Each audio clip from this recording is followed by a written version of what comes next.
जे साहब हैं? हाँ है। ये लीजिए। ये क्या है?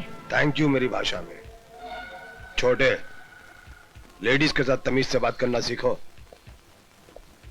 कल रात आपने हमारे आदमी को छुड़वाया, ये उसकी बख्शीश है। अपना काम करने की बख्शीश देकर आप मेरी इंसल्ट कर रहे हैं। ले लो, रकम छोटी नहीं है। I am sorry Mrs Saxena, आपका दिल दुखाना हमारा मकसद नहीं था। I am extremely sorry. It's all right. और कोई काम था आपको? वो हमारी नई ब्रूअरीज के लिए हमें जो जमीन चाहिए थी उसका क्या हुआ? उसमें दो प्रॉब्लम्स हैं। एक तो जमीन पर सालों से एक बस्ती बसी हुई है और वो प्लॉट रिजर्व कैटेगरी में आता है। उसको छुड़ाना बहुत मुश्किल है। मिसेस सक्सेना, आप हमारा बिजनेस प्रिंसिपल अच्छी तरह से जानती हैं।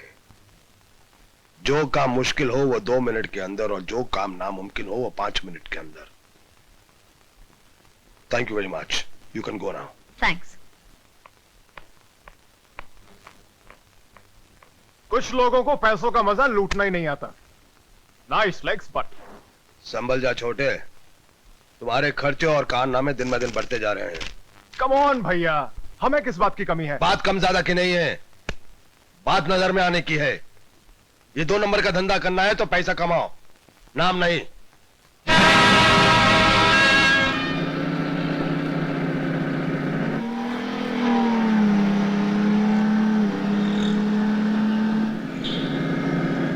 ए, चलो।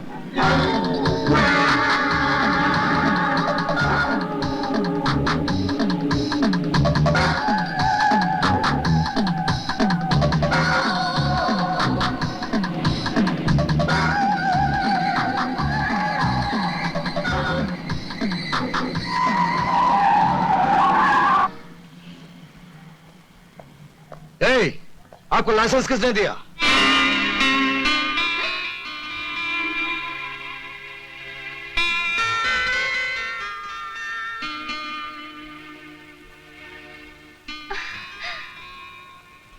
विजय, कितने सालों बाद कैसे हो तुम?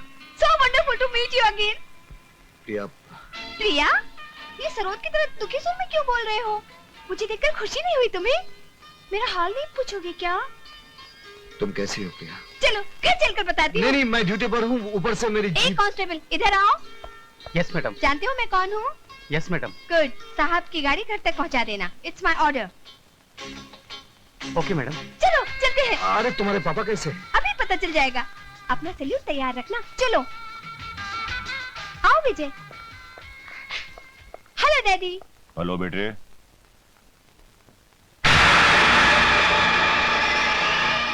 Inspector Vijay Saxena. Inspector Vijay Saxena? My god, आप दोनों एक दूसरे के लिए अंकल और विजय हुआ करते थे। हाँ बेटे, वो कुछ और ही वक्त था। मगर हम तो वही है ना पापा, है ना विजय? कभी कभी लोग नहीं बदलते, फिर भी सब कुछ बदल जाता है।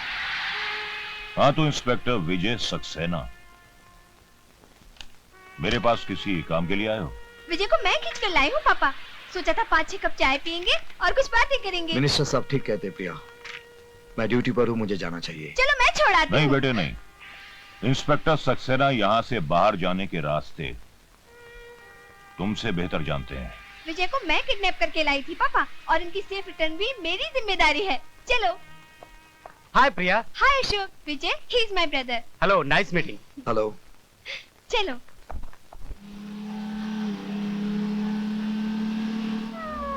पापा अभी अपने पुराने गुस्से को भूल नहीं पाए हैं, मगर तुम बुरा मत मानना।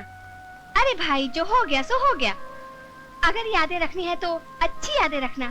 Smile always. सच बताओ विजय, क्या तुम अपनी जिंदगी से खुश नहीं हो? मुझे कोई शिकायत नहीं। और तुम? मैं खुश रहने को मैंने अपना पेशा बना लिया है। तुम्हारे जाने के बाद मैंने डिसाइड कर लिया, प्रिया ऑलवेज बी हैप्पी।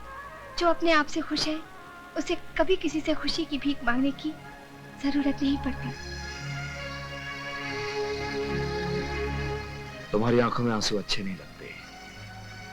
तुम तो हिम्मत वाली लड़की हो। मुझे याद है जब तुम्हें पहली बार देखा था।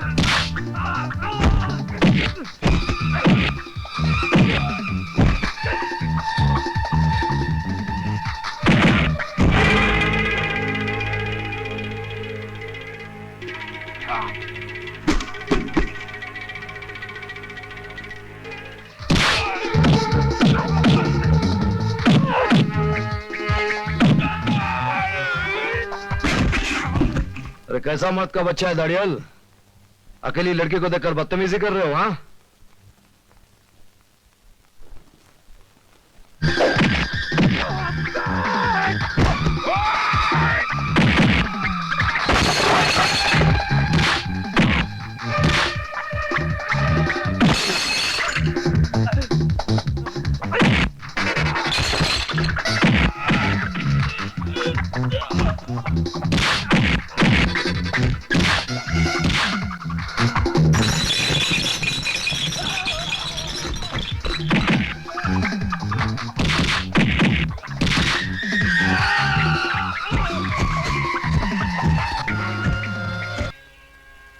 इसमें उनका भी भला है, समाज का भी भला है और हमारा भी भला है। ये क्या पापा, आपने विजय का ट्रांसफर करवा दिया, और वो भी इसलिए कि हम एक दूसरे से प्यार करते हैं। विजय के ट्रांसफर की बात मुझे पुलिस स्टेशन से मालूम पड़ी। हाँ बेटी, ये सच है कि मैंने विजय का ट्रांसफर कराया है, लेकिन मैंने जो कुछ भी किया है तेरी भलाई के लिए किया है। एक बाप होने के नाते मैं अपनी इकलौती बेटी का हाथ एक शादीशुदा आदमी के हाथ में देकर अपनी बच्ची की जिंदगी बर्बाद कर देता। पापा आप ये क्या कह रहे हैं? सिर्फ इतना ही नहीं बेटी, बल्कि वो एक बच्चे का बाप भी है। उसने तेरे साथ धोखा किया है। नहीं, नहीं, नहीं, नहीं, नहीं। प्रिया, क्या हुआ? विजय मुझे धोखा क्यों दिया? शादीशुदा होने के बावजूद मुझसे प्यार का नाटक क्यों किया? बताओ, बताओ, बोलते क्यों नहीं? Take it easy, प्रिया। तुम्हारे पिताजी को पुलिस वाला दामाद पसंद नहीं था, इससे मेरा ट्रांसफर करके तुमसे दूर किया। उसके बाद ही मैंने शादी की। अब समझ में आया, ये सारा खेल मेरे पापा ने खेला है। अपनी बेटी के साथ ही पॉलिटिक्स प्ले किया। आई एम सॉरी विजय, मुझे माफ कर दो। तुमने शादी क्यों नहीं की? क्योंकि मैं पागल हूँ। मैंने एक बार में ही अपना सारा प्यार खर्च कर दिया, और फिर तुम जैसे रोज रोज कहाँ मिलते हैं? किस्मत, ऑलरेडी लॉस्ट इट। चलो कहाँ? घर, तुम्हारी बीवी और तुम्हारे बच्चे से मिलने। आज बहुत दिल कर रहा है किसी खुश नसीब से मिलने के लिए। चलो ना, आओ। पापा। हेलो बेटी। कितनी प्यारी बच्ची है। अगर हम दोनों की शादी होती ना, तो शायद हमारी भी ऐसी ही बच्ची होती। क्या नाम है बेबी आपका? So सुनिए, sweet. That's my wife Kiran. She is so beautiful.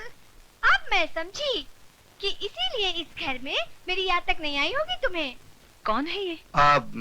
ये मैं बताती हूँ किरण, अगर दुनिया की सबसे खुशनसीब औरतों की लिस्ट बनाई जाए ना, तो पहले नंबर पर तुम्हारा नाम होगा, मिसेस किरण सक्सेना, और दूसरे नंबर पर मेरा, प्रिया कुमारी। तकदीर ने मेरे नाम में लिखे कुमारी को बहुत सीरियसली लिया।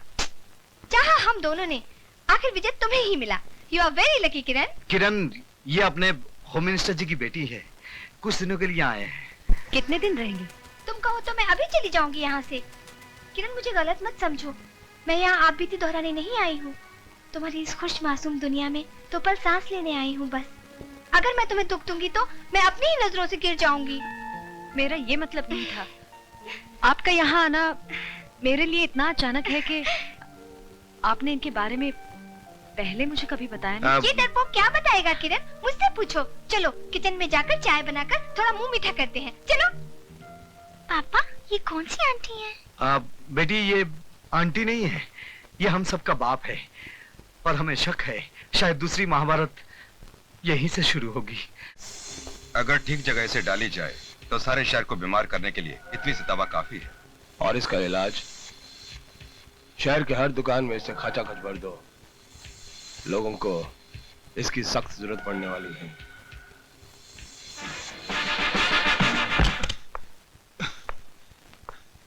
भैया, वो कल रात जो ब्राउन शुगर का स्टॉक आया है, उसे बांटने के लिए भी आदमी चाहिए ना। ब्राउन शुगर का धंधा सिर्फ हमारे मिडनाइट क्लब से होगा, और हमारे हर आदमी को इस काम में लगा दो।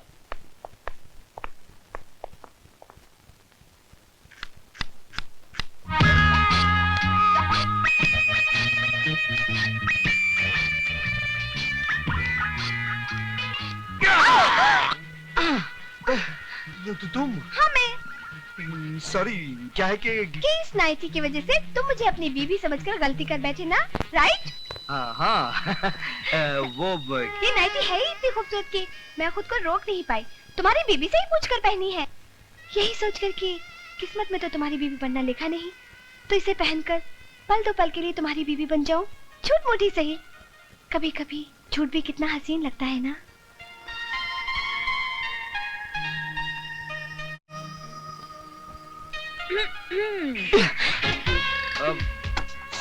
सॉरी किरण, वो क्या है कि ये नाइटी की वजह से गलती हो गई। सर आपने मुझे बुलाया सर? इंस्पेक्टर विजय सक्सेना, तुम जानते हो कि इस शहर में क्या हो रहा है? शहर में सर? हाँ, इस शहर में, ये शहर जिसे हम अपना घर कहते हैं, तुम जानते हो क्या हो रहा है अपने घर में? तुम्हारी प्रॉब्लम यह है कि तुम्हें सिर्फ जे दिखता है। तुम्हें वो छोटे लोग नहीं दिखते जो अपनी औकात भूलकर आसमान को छूने की कोशिश करते हैं। छोटे लोग? मैं कुछ समझा नहीं सर। समझोगे तब जब तुम अपनी ड्यूटी ईमानदारी और जिम्मेदारी से निभाओगे। Now you can go, come on. Ji. I said you can go.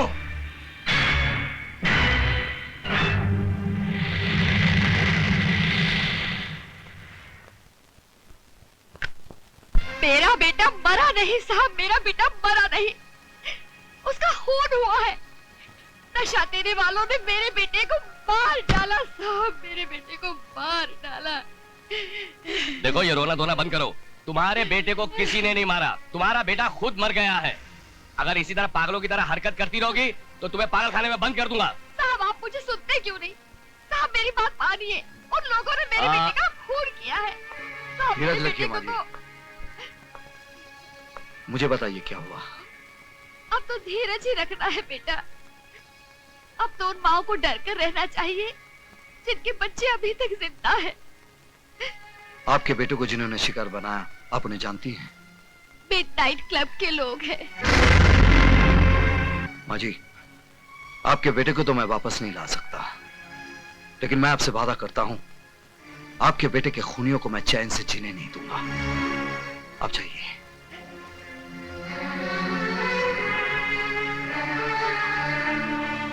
सुनो विजय, तुम्हारा वहां जाना खतरे से खाली नहीं है। उस मां को देखने के बाद भी तुम कहते हो मेरा वहां जाना खतरे से खाली नहीं है। आज के बाद मूनलाइट क्लब बंद।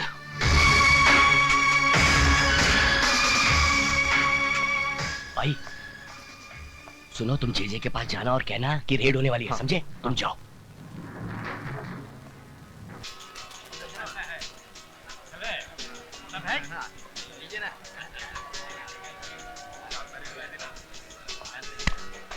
जी, सब ठीक चल रहा है।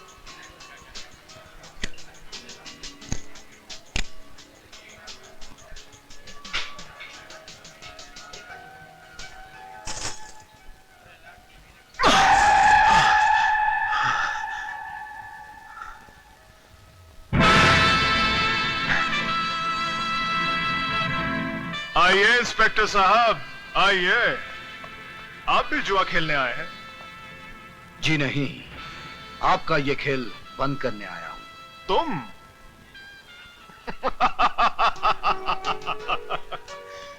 ये खेल तो तुम्हारा बाप भी बंद नहीं कर सकता इंस्पेक्टर।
ऑफिसर, वर्दी का फायदा उठाकर आप किसी मासूम नागरिक पर हाथ नहीं उठा सकते। ये मासूम नहीं है वकील साहिबा, ये मासूम नहीं है। होश में आइए इंस्पेक्टर साहब। हर आदमी तब तक निर्दोष होता है जब तक अदालत उसे मुजरिम करार नहीं देती। क्या आपके पास इस जगह को रेड करने का ऑर्डर्स है? हाँ हैं, ऑर्डर्स हैं, लेकिन ये ऑर्डर्स मुझे किसी अफसर या जज ने नहीं दिया।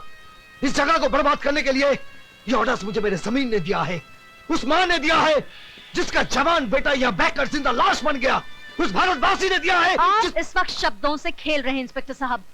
मैं आपसे सिर्फ इतना पूछना चाहती हूँ, क्या आपके पास सर्च वारंट है? मैडम, वैसे तो हम पर किसी का कोई जोर चलता नहीं है, पर अगर इंस्पेक्टर साहब इस मिडनाइट क्लब की तलाशी लेना चाहें तो शौक से ले सकते हैं। You are welcome. या आई बी वेलकम।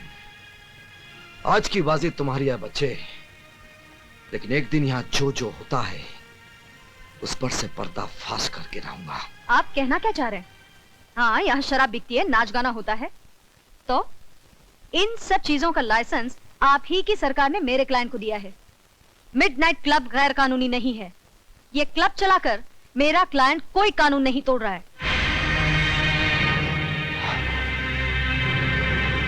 आप ठीक कहती हैं वकील साहबा, यहाँ कानून नहीं इंसान टूटते हैं, लेकिन इससे आपके कानून को क्या है ना? तंग आ चुका हूं मैं तुम्हारे पति से। अपने आप को समझता क्या है? मेरे पास लाइसेंस है, परमिट है, उसके बावजूद जम उड़ाता है, छापे मारता रहता है। चुप हूं मैं सिर्फ तुम्हारी वजह से, वरना जिस तरह बकरी की खाल उतारते हैं ना, उसी तरह उसकी वर्दी उतार देता। लेकिन अब मैडम, अब मैं खामोश रहने वाला नहीं हूं, उसका ट्रांसफर करवा कर ही रहूंगा मैं। आप उनका कुछ नहीं बिगाड़ सकते, क्योंकि वो जो कुछ भी कर रहे हैं अपने फर्ज के खातिर कर रहे हैं। अगर उन्हें शक है कि आप कोई गैर कानूनी काम करते हैं तो आप पर छापे मारने का उन्हें पूरा हक है। आप बेकसूर हैं तो आपकी वकील होने के नाते मैं आपको बचाऊंगी, लेकिन अगर आप गुनहगार हैं तो मैं क्या, भगवान भी आपको बचा नहीं पाएगा। भैया, हमारी बिल्ली और हम ही से म्याऊं, लगता है इसे सबक सिखाना ही पड़ेगा। छोटे